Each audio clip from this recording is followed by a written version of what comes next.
Retrouvez Mehdi Maizi et ses sauces tous les jours de 20h à 22h sur OKLM Radio. Mélange la sauce, la sauce.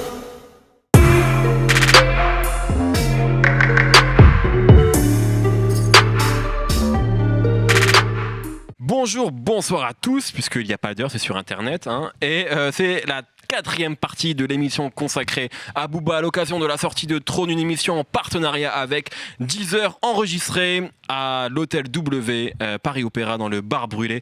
On est extrêmement bien reçus et on va parler maintenant des perles oubliées de Booba, sous-entendu des morceaux qui sont méconnus, en tout cas peu cités dans la carrière de Booba, donc pas les énormes singles ou pas les énormes tubes en tout cas de la carrière de Booba. Et pour parler de tout ça, Nico est toujours là. Hello.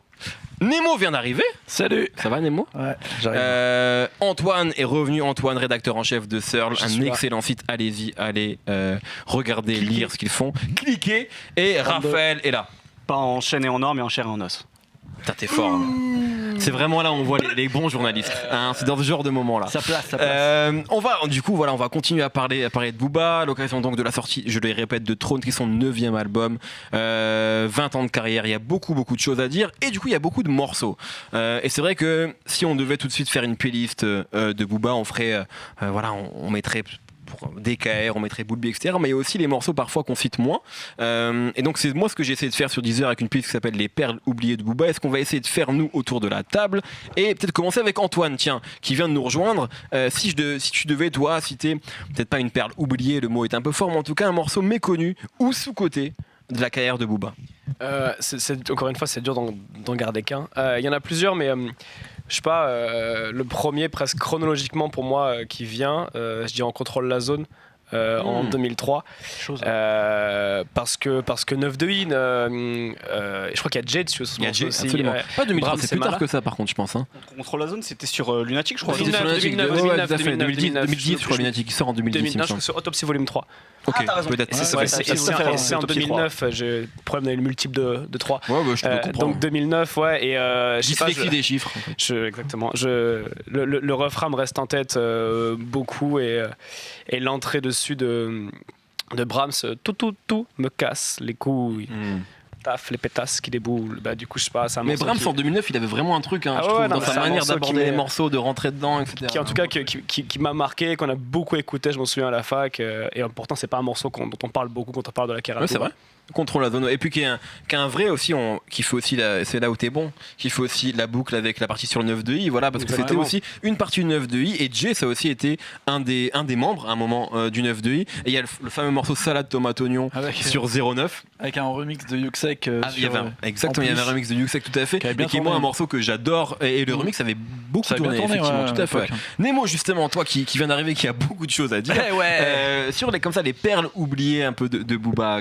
Moi, je vais rester sur pareil, le projet dont vient de parler Antoine, Autopsy 3. Ouais, moi, on n'a pas encore mentionné les autopsies. Sur les autopsies, il y a beaucoup de morceaux en fait. Bon, sur les premiers, c'est beaucoup des freestyles ou des choses qu'on avait. Le premier, après, à partir du 2, ça change. Le deuxième, ça change, mais moi, c'est le 3 vraiment qui m'avait marqué, avec tous les A3, double poney, si je ne m'abuse, et surtout le morceau final qui s'appelle Fœtus, qui pour moi est un petit peu un retour un texte un petit peu plus introspectif de Booba, là où on l'avait un peu perdu, c'est devenu un peu une machine à balancer des punchlines un peu plus dures, on va dire, avec beaucoup de style, etc. Et je trouve que Fœtus, on retrouvait les images un peu dures qu'il pouvait avoir sur Lunatic. C'est là, à mon avis, que tous les gens, je pense que ça a permis encore de recoller les plusieurs carrières que Booba il a pu avoir auparavant, parce que c'est vrai que maintenant, avec le nombre d'années, il a eu tellement de publics différents qu'à mon avis, qu'un morceau avec Fœtus, il arrive à avoir les jeunes de l'époque plus les anciens qui l'avaient suivi sur Lunatic, qui connaissaient du Crimpé, et ce côté hyper image, un peu rap américaine sudiste avec des synthétiseurs super puissants. Enfin, moi, ça me faisait penser à des morceaux de clips. J'ai l'impression que c'était Pusha T qui balançait des trucs super introspectifs, sales et tout. Et avec le clip, C'était le début où je crois il commençait à être à Miami et tout, donc il y avait un clip aux États-Unis. Moi, ça m'a vraiment marqué. Enfin, c'était un moment où peut-être j'avais perdu. Booba, on n'arrête pas de le perdre et de reprendre. Tu vois, enfin, moi, ça fait depuis toujours. J'ai l'impression, Booba, ça va être le mec que j'ai le plus écouté dans ma vie, tu vois. Et en fait, t'as toujours un moment où tu te dis bon, là, c'est bon. Tu vois, genre, c'est bon, j'ai fait le tour et tout. Et à chaque fois, il te remet dedans avec.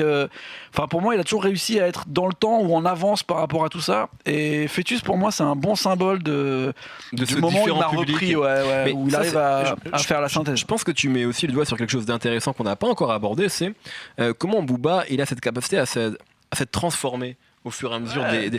Je parle pas d'adaptation, je parle parfois vraiment de transformation. Alors, il a toujours gardé sa ligne directrice et son discours en fait, qui a toujours été le même là-dessus, il a pas bougé d'un iota. Mais moi je me souviens, je parlais une fois avec un rappeur qui s'appelle Z, qui est un rappeur français qui rappe en anglais, qui me disait, quand j'écoute Jay-Z qui est là depuis très longtemps, je reconnais le rappeur en fait. Tu reconnais la voix, tu reconnais Booba. Si t'écoutes Cash Flow de 95 et t'écoutes Friday sur Throne, tu peux te demander si c'est le même artiste en fait. Et c'est aussi peut-être, alors c'est là où peut-être des gens l'ont perdu, et c'est aussi là à mon avis la force de Booba, c'est de toujours réussir à se transformer, à se réinventer et à se renouveler. Et c'est ce qui fait qu'effectivement des gens, les fans de Mauvais Oeil, effectivement vont pas forcément se retrouver sur tous les morceaux de Trône, peut-être qu'il y en aura un. Il y a toujours un moment où il va rattacher les wagons en fait, et il le fait toujours intelligemment, juste avec une phase, même tu vois sur Trône, le fait que voilà, il y a un morceau qui s'appelle 113, en fait les jeunes ils vont peut-être en avoir rien à faire, ils vont pas comprendre le truc. Ouais, ils vont écouter le couplet de Damso et le passe-passe avec Booba. Mais toi, tu penses au morceau 113 avec Raluciano et Booba, tu penses à toutes les énergies qu'il y a pu y avoir avec Rimka et tout ça.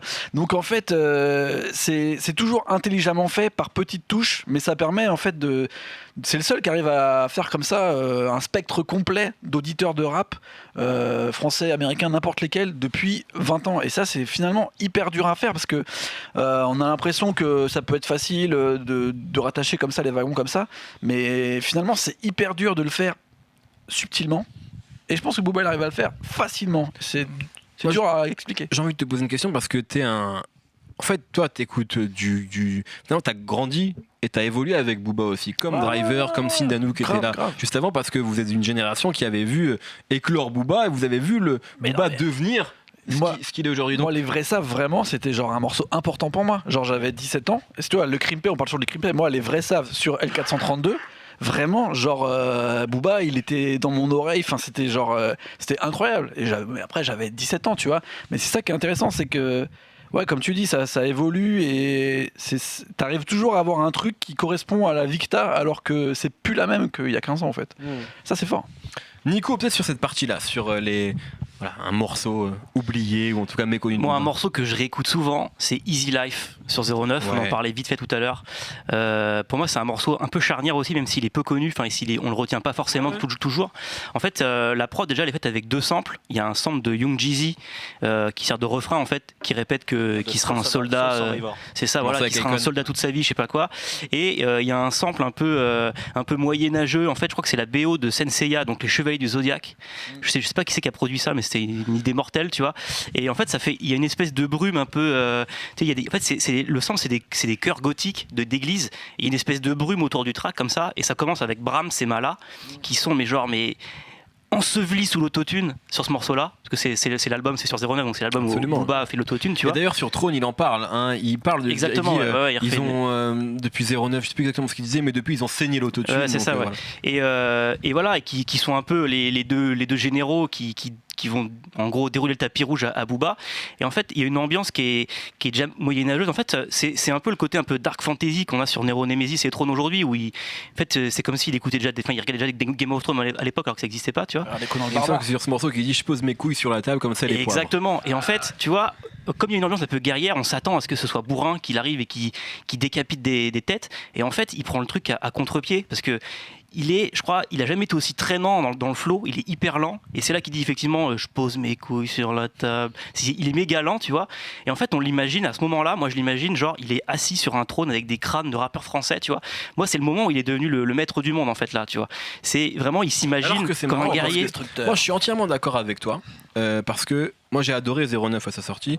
Pour moi c'était un blockbuster. En fait. Ouais, c'était un album carré. Alors il a des défauts, notamment peut-être c'est vrai que même lui le dit, Booba le reconnaît sur l'autotune, sur la manière dont l'autotune est réglé, dont il commence à l'utiliser. Mais pour moi c'était un vrai album de blockbuster carré en fait. Ouais, mais tu vois, ce morceau, son couplet, il n'y a pas autotune en fait. Ouais. C'est parce qu'en fait, il n'y a pas sur tous les morceaux. On retient les singles qui sont avec illégal, et voilà. Mais celui-là, non, tu vois. Et vraiment, c'est la première fois où j'ai cette image d'un mec qui est tout seul en haut d'une montagne et qui regarde le rap français d'en haut et qui dit putain, mais vous êtes tout pourris les gars, tu vois. Genre, venez me chercher, mais vous êtes mauvais. Et vous y arriverez jamais. Et en fait, c'est le personnage qu'il a encore aujourd'hui. Et pour moi, il est né avec ce morceau-là, tu vois, avec ses deux potes qui sont là avant et qui font des couplets incroyables.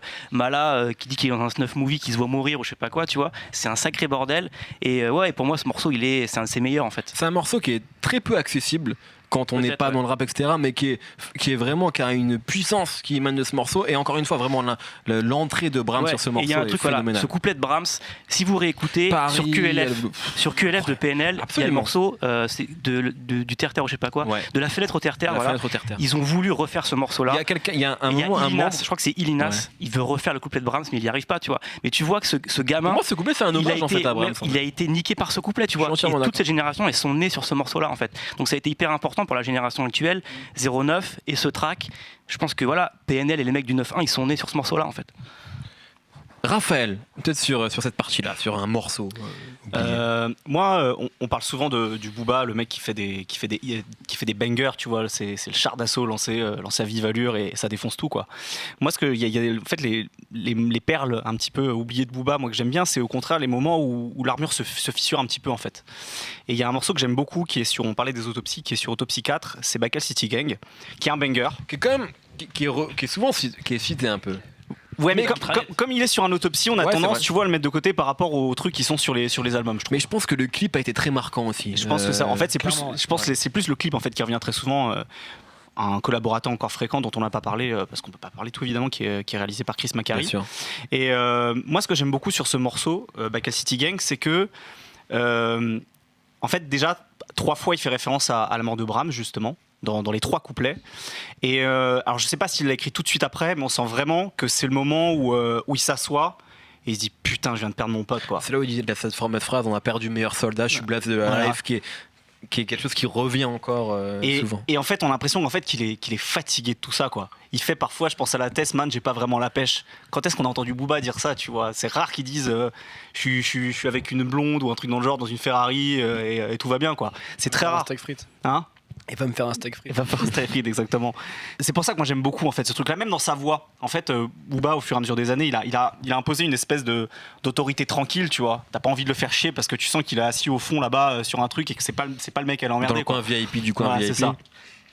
Là, dans sa voix, en fait, tu sens vraiment qu'il y a une espèce de rage en lui, quoi. Et j'adore en fait ce morceau, sa manière de poser, même si après il a toujours les faces qui font marrer, tu vois. C'est juste moi dans ton cul, t'as cru qu'on était plusieurs, tu vois.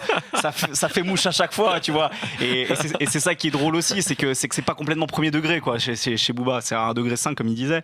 Mais voilà, moi j'aime beaucoup ce morceau justement pour ça. Et peut-être un morceau qui est un petit peu moins connu aussi et sur lequel il y a aussi cette armure qui se fêle un petit peu.